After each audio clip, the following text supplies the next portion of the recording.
Бисмиллахир-рахманир-рахим. Бабул мастар. Бүгін оқитын тақырыбымыз әл-Мәфъулуль-Мутлақ. Оның басқаша атауы мастар.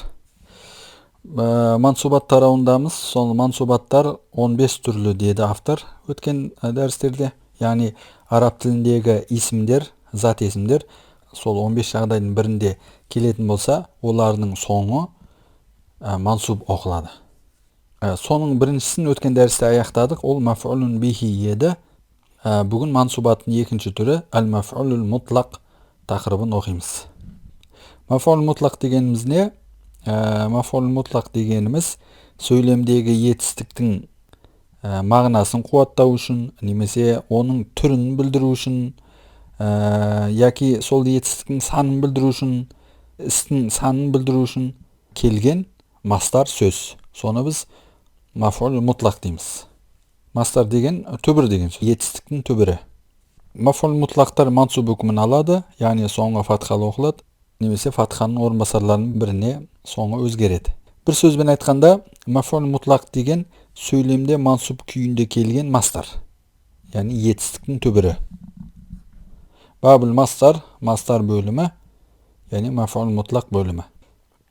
Әл-Мастару, мастар деген хуа ол әл-исмул мансубу лази яджиу салисан фи тасрифил фи'л. Етістікті жіктегенде, фи тасрифил фи'ли, етістікті жіктеген кезде яджиу салисан, үшінші болып келетін әл-исмул мансуб, мансуб үкіміндегі зат есім. Наху, мысалы, дараба ядрибу дарбан. Дараба ұрды, ядрибу ұрып жатыр, дарбан ұру. Осы мысалда, мысалы, дарбан деген сөз мастар саналады. Ұрды деген етістіктің түбірі. Кәтаба ектубу кітабатан. Жазды, жазып жатыр, жазу. Бұл жерде кітабатан не екен? Кәтаба етістігінің мастар екен. Осындай етістікті жіктегендегі үшінші ретте келетін етістіктің түбірін не дейді екенбіз? Мастар дейді екенбіз. Оны қазақша етістіктен жасалған зат есім деп келеді қазақ тілінде. Дегенмен біз оны етістіктің түбірі деп айтып отырмыз. Енді мәфъулуль-Мутлақтың сөйлемдегі қызметі қандай? Жаңа кіріспеде де анықтама берер кезде айтып өттік. Мәфъулуль-Мутлақтың сөйлемдегі 3 түрлі қызметі бар. Олар жайында автор айтпаған, біз қосымша мәлімет ретінде айтып өтуіміз керек, себебі маңызды. Яғни осы 3 түрлі қызметтің бірін атқару мақсатында етістіктің мастары қосымша етістіктен кейін мансуб күйінде орын алады екен. Ол 3 түрлі қызметтің біріншісі, ол мастар сөйлемдегі етістіктің мағынасын қуаттау үшін келуі мүмкін. Етістігінің мағынасын қуаттау үшін келіп мансуб күйінде оқылады. Мысалы, дараба зайдун дарбан. Зайд мықтылап ұрды. Мына осы жерде дарбан, бұл жерде мәфъулуль-Мутлақ. Дарбан мансуб күйінде оқылып отыр. Не үшін келіп отыр? Зайдтың ұру ісін қуаттау үшін келіп отыр. Дараба зайдун десе де болар еді мысалы. Зайд ұрды. Ал енді мықтылап ұрғандығын ұғындыру үшін жаңа сол дараба етістігінің түбірінде қосымша мансуб күйінде айтылып отыр. Дараба зайдун дарбан. Екінші түрі, екінші атқарар қызметі кейде сөйлемдегі етістіктің қандай түрді білдіріп тұрғандығын ұғындыру үшін келуі мүмкін екен. Мысалы, ахбабту таламизи, мен өз оқушыларымды жақсы көрдім. Қандай махаббатпен жақсы көрдім? Хуббал валиди, әкелік махаббатпен жақсы көрдім.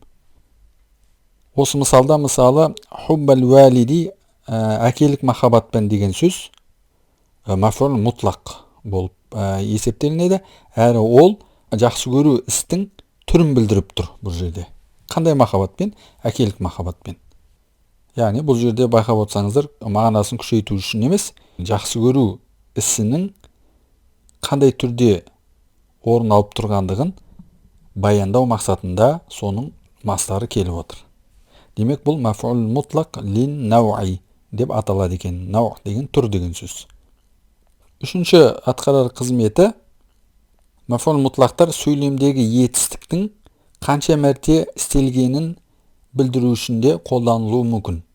Мысалы, әлде бір іс қанша мәрте орындалды. Сонда білдіру үшін жаңағыдай сол етістіктің мастары келеді.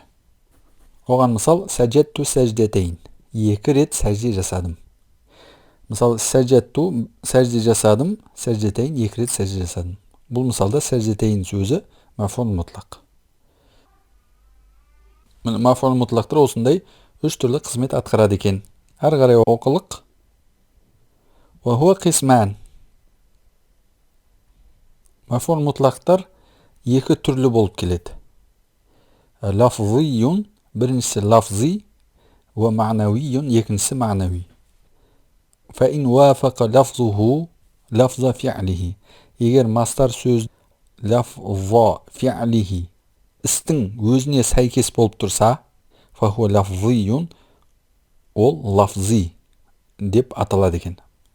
Етістіктің өз түбірі мәфъулуль-Мутлақ ретінде келсе сөйлемде, онда оны біз лафзи дейді екенбіз. Нахуа қоталтуху қатлан. Оны шын мәнісінде өлтірдім, немесе оны соншалықты өлтірдім. Осы мысалда қатлан сөзі мәфъулуль-Мутлақ. Және бұл лафзи болып есептелінеді, себебі қатл мастары қатала етістігінің өз түбірі болып есептелінеді. وإن وافق معنى فعله دون لفظه. Ал сөз тұрғысынан емес, мағына тұрғысынан етістікке ұқсас болып тұрса, етістікке сәйкес болып тұрса, фахуа ма'навийун, ол ма'нави мәфъулуль-Мутлақ деген атау алады екен. Нахуа мысалы, яғни бұл жерде мастар етістіктің өз түбірі емес, соған мағыналас, соның синонимі болып келетін өзге етістіктің мастары мәфъулуль-Мутлақ болып келеді. Соны біз мәфъулуль-Мутлақ ма'нави дейді екенбіз. Нахуа мысалы, жәләсту қуаудан, мықтылап отырдым. Осы мысалда қуауд сөзі жәләса етістігінің түбірі емес. Ол қаада сөзінің түбірі, ол қаада сөзінің мастары, бірақ мағыналар бірдей болғандықтан, мұнда мәфъулуль-Мутлақ ретінде сол қолданылып отыр. Ва қумту уқуфан. Бұл жерде де қома етістігі мен уақыфа етістігі мағыналас. Сол себепті бірінің мастары келесісіне мәфъулуль-Мутлақ ретінде қолданылып отыр. Осылайда болады екен. ومية أشبه ذلك. Тағы да басқа сол сияқтылар. Демек мәфъулуль-Мутлақ дегеніміз сөйлемдегі етістіктің мансуб болып келген мастары екен. Ол етістіктің мағынасын қуаттау үшін, немесе түрін білдіру үшін, немесе санын білдіру үшін келеді екен. Мәфъулуль-Мутлақтар мансуб үкімін алады үнемі. Мысалы, насара зайдын насран, әкәлә зайдын әкәләл ән'ам, зайд хайуандар сияқты жеді. Бұл мәфъулуль-Мутлақ линауққа келеді. Дараба сәләсә дарабат, 3 соққы соқты. Бұл болса адатқа мысал. Және бұлар өз ішінде лафзи әрі ма'нави болып екіге бөлінеді деді. Бабу зарфиз замани ва зарфил макани. Мансубат тарауының 3-ші бөлімі зарфиз заман мен зарфил макан. Ол жайында Алла жазса келесі дәрісімізде оқимыз. Валхамдулиллахи раббил аламин.